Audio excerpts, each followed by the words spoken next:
So how do my adoption preferences affect my wait time? That means what you're looking for in adoption.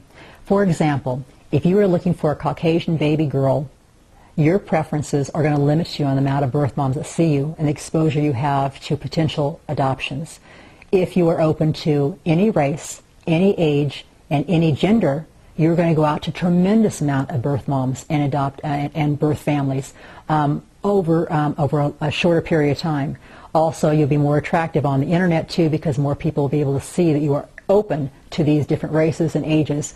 So again, it depends on your preference on what you're looking for, but it'll affect your time and who you're exposed to.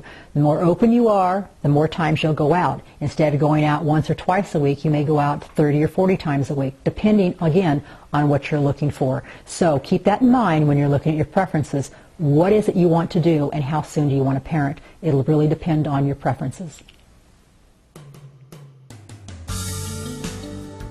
If you'd like more information regarding these videos or more questions you might have about adoption, go to AskAdoptionQuestions.com and we'll send you 20 free videos all about adoption.